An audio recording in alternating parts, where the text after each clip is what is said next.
নারী কিসে আটকায় সত্যি করে বল। নারী হলো যত্নে আটকায় আমার মতে। কারো যত্নে কি আটকানো হয়েছে এখন? অবশ্যই যত্নে আটকে আছি।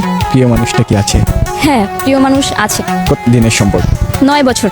9 বছরের সম্পর্ক, এখনো বিয়ে করেনি? বিয়ে করব খুব শীঘ্র। 9 বছরের সম্পর্ক এবং তার সাপোর্টের জন্যই আমি আছি। একজন মানে সাপোর্টিভ ম্যান যাকে বলে। মানুষটা কেমন, তাকে নিয়ে কিছু একটু বলেন। মানুষটা এক প্রকারের জেন্টলম্যান। ধরেন আমি পরীক্ষায় ফেল করলাম, কাউকে বলতে পারলাম না, শুধু তাকে বলতে পারবো মানুষটা এমন। এবং আমি কান্না করতেছি, কান্না করার পরে তাকে কেঁদে কেঁদে বলতেছি যে আমার এরকম লাগছে বা আমি এই পরীক্ষায় এরকম খারাপ করছি, আমি মরে যাবো। কিন্তু সে এমন একটা কথা বলবে যেটা শুনে আমার হেসে দেওয়া লাগে। সেই মুহূর্তে আমার হাসতে হবে, মানে সে এমন একটা কথা বলবে। যেমন মানুষ আশা করেছিলেন তেমনই কি পেয়েছেন? প্রথম একটু পাচ্ছিলাম না, তবে এখন সব ঠিকঠাক। আগামী দিনে সেই ভালোবাসার মানুষটাকে নিয়ে কি স্বপ্ন রয়েছে?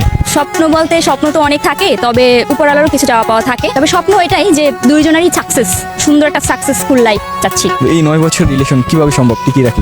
লং ডিস্টেন্স রিলেশনশিপ বলবো না কি বলবো, মানে ওদের বাড়ি খুলনাতে, আমার বাড়ি বরিশালে। আমাদের দেখাটা আর কি খুব কম হতো। 2 বছরে একবারও কি না হতো, 3 বছরে একবারও হতো, এরকমও হয়েছে। তাও টিকে আছে, যে থাকার থেকে গেছে। যদি দূর থেকে ভালোবাসা যায়, আপনি যদি মানুষকে ঠকাতে চান, আর ঠকাতে পারেন অনেকভাবেই পারে, তার প্রতি টান, ভালোবাসা, বিশ্বাস, ভরসা থাকে, আপনি চাইলে ওই মানুষটাকে ঠকাতে পারবেন না। সে ও হাজার হাজার মাইল দূরে থাকে, তার প্রতি ভালোবাসা থাকলে আপনি পারবেনই না সেটা করতে। আপনার কাছে হাজার অপশন থাকবে, কিন্তু আপনি ঘুরে ফিরে সেই মানুষটার কাছেই থাকবেন। অবশ্যই ভালোবাসা সুন্দর যদি সেখানে বিশ্বাস থাকে। আজকে প্রিয় মানুষটাকে নিয়ে 2টি লাইন।